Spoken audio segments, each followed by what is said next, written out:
MS Excel में data hide कैसे करें? डिलीट नहीं, हाइड कैसे करना है। एमएस एक्सेल की होम टैब में हमें ऑप्शन मिलता है फॉर्मेट, और इसी में आपको ऑप्शन मिलता है हाइड एंड अनहाइड, जिसकी हेल्प से आप अपनी एक्सेल शीट में मौजूद कोई डाटा हाइड कर सकते हैं और जरूरत पड़ने पर उसको वापस शो भी कर सकते हैं। लेकिन कैसे? इसे समझने के लिए हमने यहाँ पर डाटा के तौर पर बच्चों का रिजल्ट लिया है। हमने एक्सेल में बच्चों का कुछ रिजल्ट बनाया है, जिनमें से कुछ रिजल्ट हम यहाँ हाइड करना चाहते हैं। ठीक है, लेकिन कैसे करेंगे? सपोज आपको मनोज और संदीप का डाटा हाइड करना है। आप नहीं चाहते कि इस शीट में, इस टेबल में इन दोनों का रिजल्ट शो हो, लेकिन हमें डिलीट भी नहीं करना है क्योंकि बाद में हमें चाहिए। ठीक है, तो फिलहाल इनके हाइड करने के लिए हम क्या कर सकते हैं? हम इन दोनों रोज को सिलेक्ट कर लेंगे। ठीक है, मैं इन दोनों रोज को ऐसे सिलेक्ट कर लेता हूं। ठीक है, इन दोनों रो में हमारा डाटा लिखा हुआ है, इनका रिजल्ट लिखा हुआ है, तो मैंने इन दोनों रोज को सिलेक्ट कर लिया कुछ इस तरीके से। फिर आप जाएंगे फॉर्मेट पर और यहाँ आपको ऑप्शन मिलेगा हाइड एंड अनहाइड। यहाँ आपको ऑप्शन मिलते हैं जिनके जरिए आप डिसाइड कर सकते हैं कि आप क्या हाइड करना चाहते हैं। क्योंकि हमारा डाटा इस वक्त रोज में लिखा हुआ है ना, ऐसे हॉरिजॉन्टली लिखा हुआ है, रो में लिखा हुआ है, तो हम यहाँ से ऑप्शन चूज करेंगे हाइड रोज, क्लिक करेंगे और हमारी ये दोनों रोज हाइड हो जाएंगी जहां हमारा वो डाटा लिखा हुआ था जो हम छुपाना चाहते थे।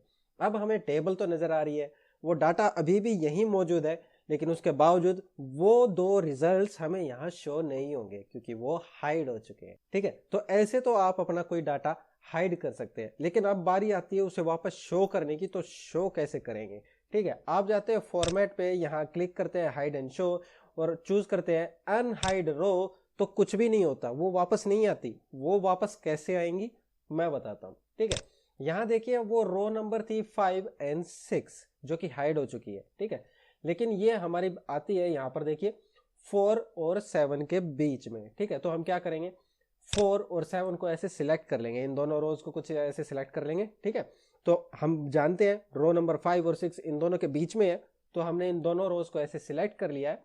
फिर आप जाएंगे फॉर्मेट पर, जाएंगे हाइड एंड अनहाइड और यहां चूज करेंगे इस बार ऑप्शन अनहाइड रोज, क्लिक, और ये वापस आ जाएंगी और अब आपका सारा डाटा यहाँ पर नजर भी आएगा।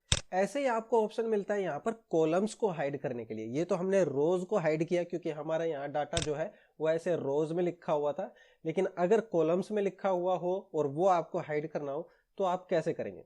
फॉर एग्जाम्पल मान लीजिए इस बार मुझे एक कॉलम जो है हाइड करना है। मैं चाहता हूँ ये टोटल मार्क्स वाला जो कॉलम है ये हाइड हो जाए, ये छिप जाए, ये ना दिखाई दे। ठीक है, क्योंकि एक ही कॉलम है तो मैं क्या करूंगा, इस कॉलम में कहीं भी सेल अपना सिलेक्ट कर लूंगा। ठीक है, ये कॉलम मेरा सिलेक्ट हो गया। ठीक है, अब जाएंगे आप फॉर्मेट पे और इस बार चूज करेंगे हाइड अनहाइड में हाइड कॉलम।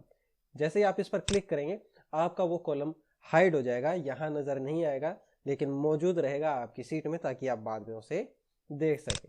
ठीक है, उस कॉलम का नाम था जी। ठीक है, जैसे ये है ना एफ और एच के बीच में था वो, है ना, बीच में से गायब हो गया। अब मुझे उसे वापस शो करना है तो आप जानते क्या करेंगे, इन दोनों कॉलम्स को सिलेक्ट कर लेंगे क्योंकि वो इन दोनों कॉलम्स के बीच में है। ठीक है, अब आप जाएंगे वापस फॉर्मेट पे, हाइड अनहाइड और इस बार चूज करेंगे ऑप्शन अनहाइड कॉलम और आपका कॉलम वापस आ जाएगा और फिर से शो होने लग जाएगा। ठीक है, तो ये तो था तरीका कॉलम को हाइड या अनहाइड करने का। ठीक है, इसके साथ ऑप्शन मिलता है आपको हाइड अनहाइड में हाइड शीट, पूरी की पूरी शीट को ही हाइड कर देगा। ठीक है, ये देखिए इस वक्त हमारे पास 3 शीट्स है, शीट 1, 2 एंड 3। शीट 2 पर इस वक्त हम हैं जहां पर ये डाटा लिखा हुआ है। अब आप इस पूरी की पूरी शीट को हाइड करना चाहते हैं कि आप नहीं चाहते कि इस फाइल में मौजूद डाटा देखे तो ये शीट नजर आए, बाकी शीट नजर आ जाए उन पे वो काम करे, लेकिन ये शीट नजर ना आए, तो उसके लिए आप जा सकते हैं फॉर्मेट पे, हाइड अनहाइड और यहां से चूज कर सकते हैं ऑप्शन हाइड शीट, क्लिक, और आपकी पूरी की पूरी शीट हाइड हो जाएगी। ये देखिए शीट नंबर 1 यहाँ पर मौजूद है, शीट नंबर 3 यहाँ पर मौजूद है, लेकिन हमारी शीट नंबर 2 जहां बच्चों का रिजल्ट लिखा हुआ था वो अब हाइड हो चुकी है। किसी को पता ही नहीं चलेगा कि वो शीट भी यहाँ मौजूद है, इस वर्कबुक में मौजूद है। ठीक है, तो आपकी पूरी की पूरी शीट ऐसे हाइड हो चुकी है।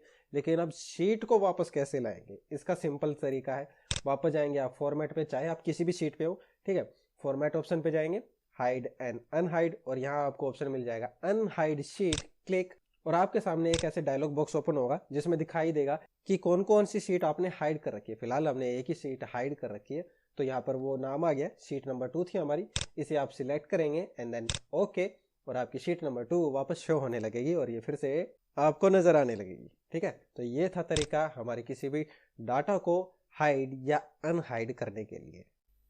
तो ये थी आज की हमारी क्लास जिसमें आपने एक्सेल डाटा को हाइड या अनहाइड करना सीखा। अगर आपको आज की हमारी ये क्लास यानी कि वीडियो पसंद आई, लाइक कीजिए, और अगर आप पढ़ने लिखने के इस सफर पर हमारे साथ ऐसे ही बने रहना चाहते हैं तो चैनल को सब्सक्राइब कीजिए।